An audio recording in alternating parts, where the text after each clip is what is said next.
Kisah seorang ibu korban erupsi Gunung Semeru minta mukena viral di media sosial.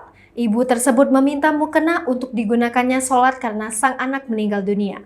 Ia ingin mendoakan anaknya yang menjadi korban erupsi Gunung Semeru.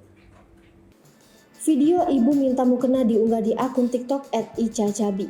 Penjelasan relawan Komandan Barisan Ansor Serbaguna, Bagana, Jember Holidi menjelaskan, peristiwa itu terjadi di posko pengungsian Desa Penanggal, Kecamatan Candipuro.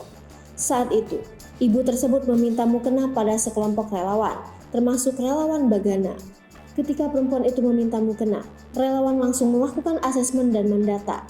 Apakah benar perempuan itu korban letusan Gunung Semeru atau bukan? Anaknya meninggal, dia mengatakan rumah dan harta benda perempuan itu tertimbun abu vulkanik letusan Gunung Semeru, sehingga peralatan sholat yang dimilikinya hilang. Mukena yang diminta ibu tersebut juga akan digunakan untuk menjalankan ibadah sehari-hari. Holidi mengaku, PC Ansor Jember mengirimkan peralatan sholat pada korban bencana.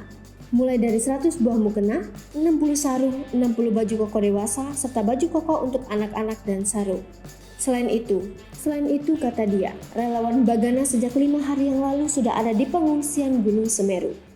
Hai pemirsa Seripopo TV, jangan lupa komen, like, dan subscribe, serta tonton terus berita-berita terupdate lainnya ya.